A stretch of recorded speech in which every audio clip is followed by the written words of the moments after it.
వస్తాయి దగ్గర ఉన్నాయి.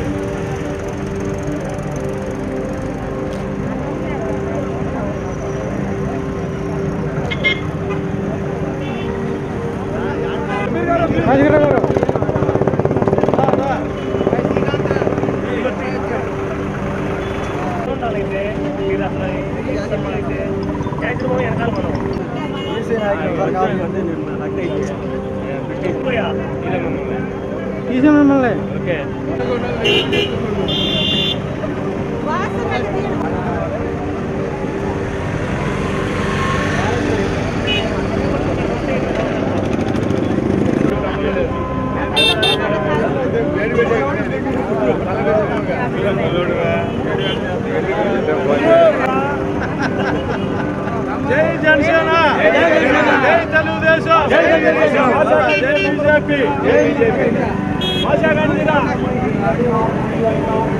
జై బీజేపీ, జై బీజేపీ. రండి రామా గారు, బీసీ నాయకులు రా.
నందివెలుగు గ్రామ జనసేన పార్టీ నాయకులు లక్ష్మీ గారు.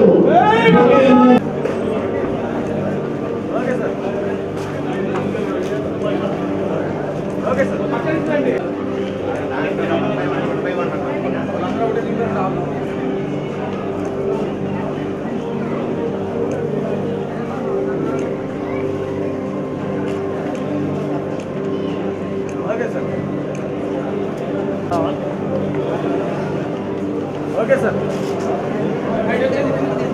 అందరూ వెళ్తారు.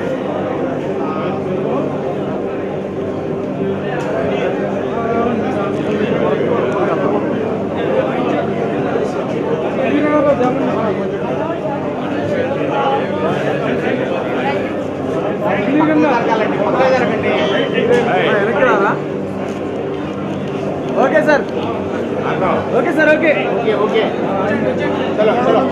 అన్నారెడ్డి జయశ్రీ గారిని రావాల్సినాము.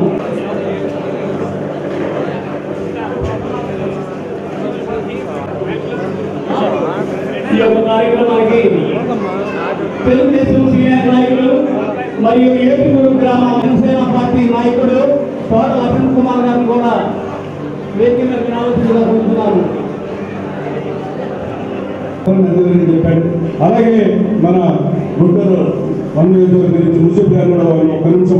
నేను కూడా ఒక 15 మంది విద్యార్థులకు లెటర్లు ఇచ్చి రామానుజ గారి దగ్గర నుంచి లెటర్లు తీసుకొని 10 లక్షల రూపాయలు ఫ్రీగా, ఒక 10 లక్షల రూపాయలు బ్యాంకులో నుంచి 20 లక్షల రూపాయలు ఇచ్చి నేరుగా 15 మందిని ఒక 3 కోట్ల రూపాయలు నా ద్వారాగా చంద్రబాబు నాయుడు గారు మరి పంపించినట్టు పరిస్థితి.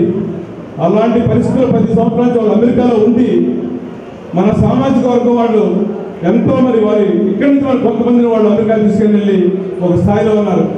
ఈ అందరికీ నమస్కారాలు.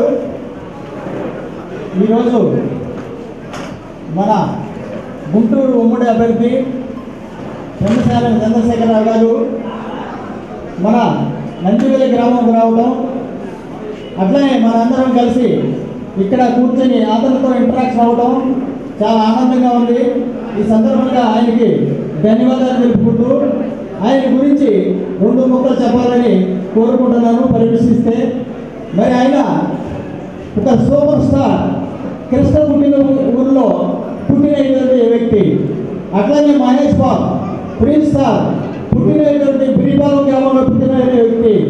అట్లనే జయదేవ్ కృష్ణ గారి అల్లుడు, మరి సంబంధంలో బిరిపాలెం గ్రామంలో పుట్టిన వ్యక్తి జయదేవ్ గారు.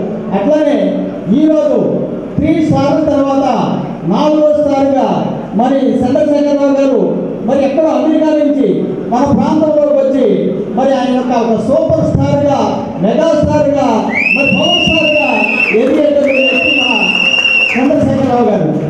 మరి ఆయన అమెరికాలో ఎంతో కష్టపడి మరి ఆయన ఒకప్పుడు అతి సామాన్య రైతు కుటుంబంలో జన్మించినటువంటి వ్యక్తి.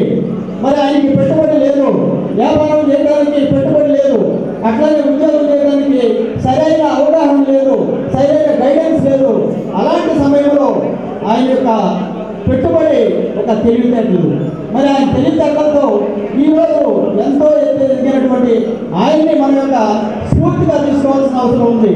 మరి నేటి యువత మరి ఎలా ఉన్నారు?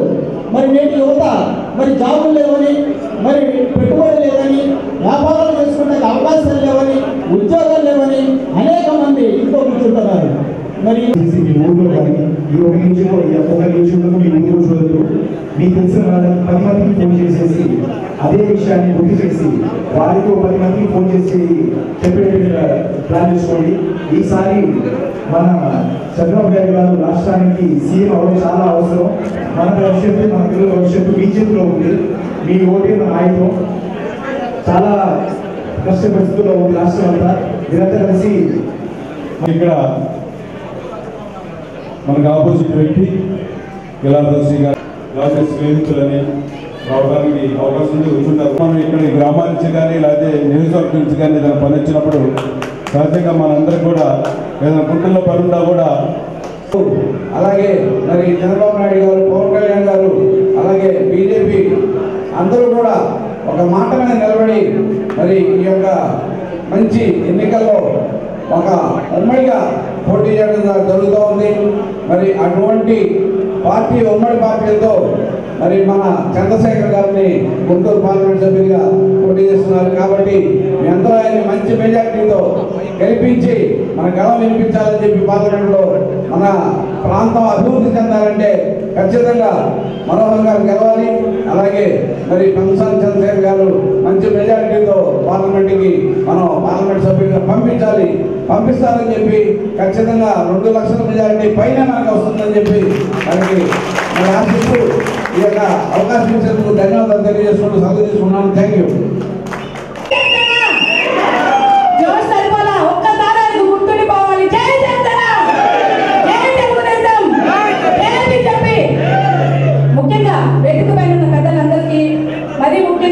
పెమ్మసాని చంద్రశేఖర్ గారికి, నాయకులందరికీ కూడా, ముందున్న వీరమహిళలందరికీ కూడా ప్రతి ఒక్కరికి పేరుగా ధన్యవాదాలు తెలియజేసుకుంటున్నాను.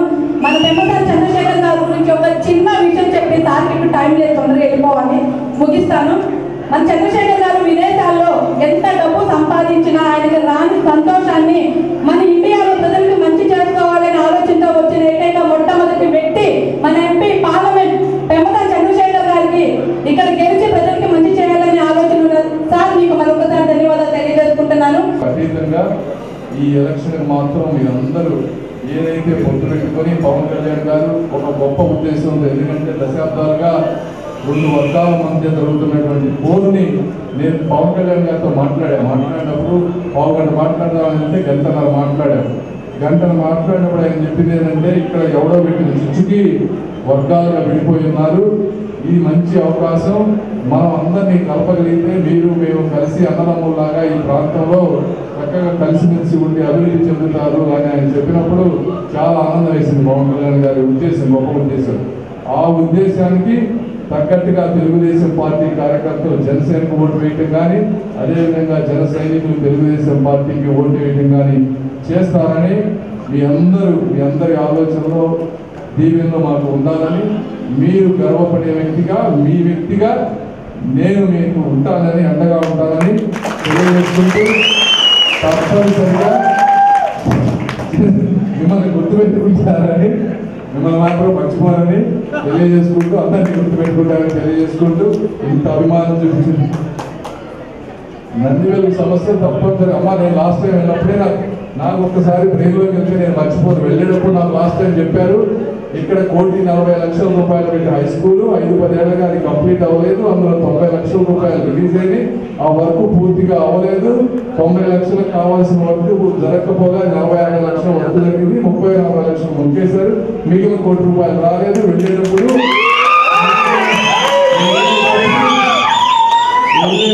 మిగిలిపోయిన స్కూల్ చూశాను.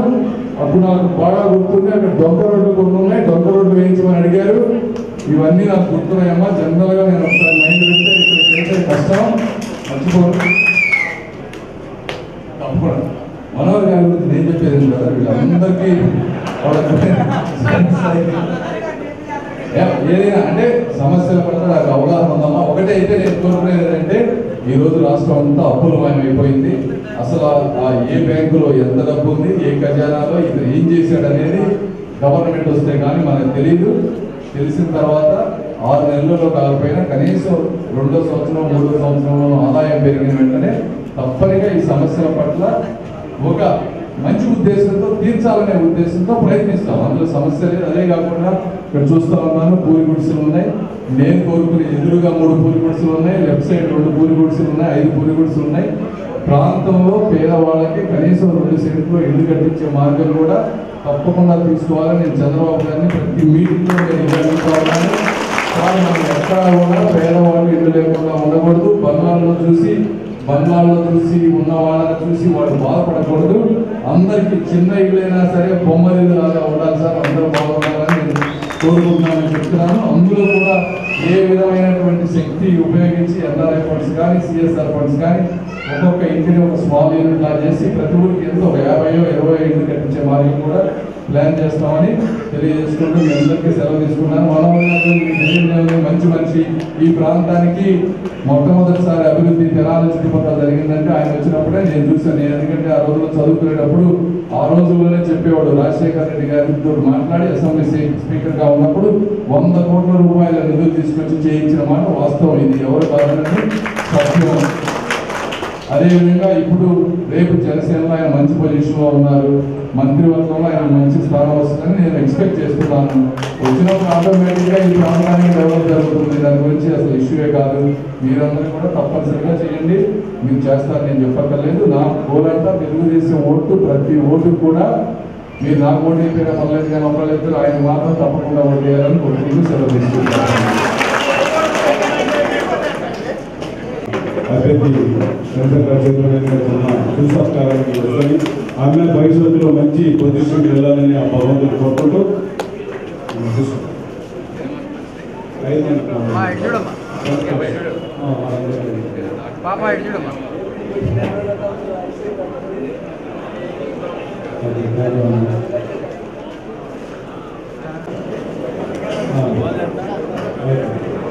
లింగారావు గారు నేను చెప్తారు సత్కారం చేస్తున్నారు. అలాగే 4వ తారీఖు మన మనోహర్ గారికి మన ఇక్కడ ప్రోగ్రాం ఉంటుంది నందివేలులో. ఆ కార్యక్రమానికి అందరూ కూడా పాల్గొని విజయవంతం చేయాలని కోరుతున్నాం. ఈ కార్యక్రమానికి చేసినటువంటి అందరూ చుట్టుపక్కల గ్రామానికి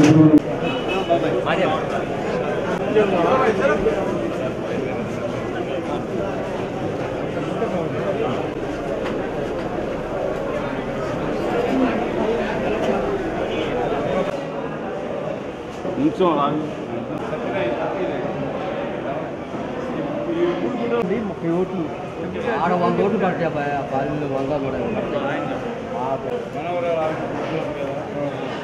అదే బాగా వాళ్ళు అటు పెడతా